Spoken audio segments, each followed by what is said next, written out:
বলক আজি শাহী পনীৰৰ একেবাৰে কম সময়ৰ ভিতৰতে হোৱা আৰু একেবাৰে সহজ ৰেচিপি এটা বনাওঁ। এয়া প্ৰথমতে মই বাটি এটাত প্ৰায় 15টামান কাজু তিয়াই ৰাখিম। অকণমান পানী দি তিয়াই ৰাখিলোঁ আৰু আন এটা বাটিত অলপমান মগজ তিয়াই ৰাখিম। 3 চামুচৰ জোখত দিম।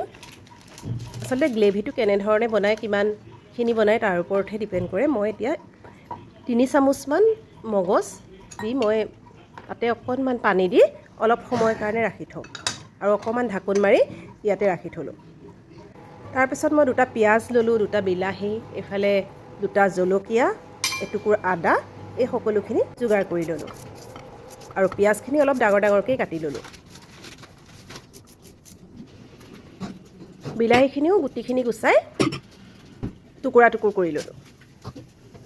আদা টুকুৰাও তেনেদৰে কাটি ল'ম। প্ৰথমে এই কাজু আৰু মগজৰ এটা পেষ্ট বনাম। এয়া তিয়াই থোৱা আছিলে যিহেতু এইখিনি কোমলি গৈছে, গতিকে কাজু আৰু মগজখিনি একেলগে দি ইয়াত অকণমান পানীও দিব লাগিব, তেতিয়াহে পেষ্টটো মানে খুব মিহি হয়। গতিকে অকণমান পানী দি এইখিনি পেষ্টটো কৰি লওঁ। এবাৰ ঘূৰাই দিলে ধুনীয়া এটা স্মুথ পেষ্ট হৈ যায় আৰু এইখিনি উলিয়াই ল'লোঁ।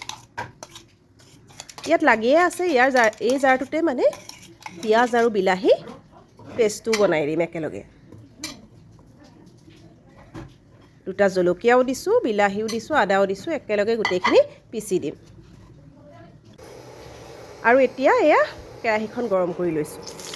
বনাই থাকোঁতেই মানে হুঁচৰিয়ে যোৰা আহিল, গতিকে কাপোৰ কানি সলাই আকৌ হুঁচৰি যোৰা ওচৰলৈ যাব লাগিব। গতিকে মই এইখিনি বনাই লওঁ। ইয়াতে মই দেখিলে বাটাৰ এটুকুৰা দি দিলোঁ। তেলতে অকণমান বাটাৰ দি তেজপাত দুখিলা ভাজি দিলোঁ আৰু প্ৰথমে দিছোঁ পিঁয়াজ, আদা আৰু বিলাহীৰ পেষ্টটো। এইখিনি অকণমান লৰাই লৰাই ভাজি, তাৰপিছত কাজু আৰু মগজৰ পেষ্টটো দিছোঁ। খুব সোনকালে কেৰাহীখনত লাগি ধৰে, গতিকে খুব লৰাই থাকিব লাগে। আৰু এতিয়া আওখালিও এইটো মিক্সি জাৰটো আওখালি যিখিনি পানী হ'ল সেইখিনি দি দিছোঁ। কিছু সময় এনেদৰে ভাজিলোঁ। এতিয়া দিছোঁ চাহী গৰম মছলাটো, চাহী পনীৰ মছলা, চাহী পনীৰ মছলা আৰু অকণমান হালধি দিলোঁ, অকণমান নিমখ দিলোঁ আৰু এইখিনি অকণমান দেৰি লৰাই লৰাই ভাজি থাকিব লাগিব যাতে অকণমান তেলটো বিৰিঙি যায়। ইয়াত আৰু অকণমান বাটাৰ দি দিছোঁ। ইয়াত বাটাৰকণ দিলে গোন্ধটো ভাল হয় আৰু টেষ্টটো ভাল লাগে। আৰু অকণমান কম হ'ব যেন দেখি আৰু অকণমান দি দিছোঁ আৰু এতিয়া লৰাই লৰাই খুব কম জুইত ভাজিলোঁ। তাৰপাছত অলপমান গৰম পানী দি দিলোঁ। পানীখিনি প্ৰথমতে অকণমান বেছিয়ে দিছোঁ, কাৰণ উতল আহিব লাগিব আৰু পিছত ডাঠ হৈ পৰিব। এতিয়া এইখিনি অলপ উতল আহিবলৈ দিলোঁ। তাৰপাছত পনীৰখিনি দি দিছোঁ আৰু ঢাকোন মাৰি অলপ সময় সিজালোঁ। এতিয়া লাহে লাহে গ্ৰেভিখন ডাঠ হৈ আহিছে আৰু এতিয়া অকণমান কচুৰি মেথি দি দিছোঁ। দেখিছে যথেষ্ট ডাঠ হৈ আহিছে আৰু কচুৰি মেথি দি অকণমান উতলালোঁ।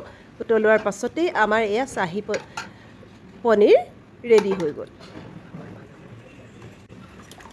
বেছি কষ্টও নহয় বনাওঁতে আৰু অতি সহজতে হয়। যথেষ্ট ডাঠো হৈছে দেখিছেনে?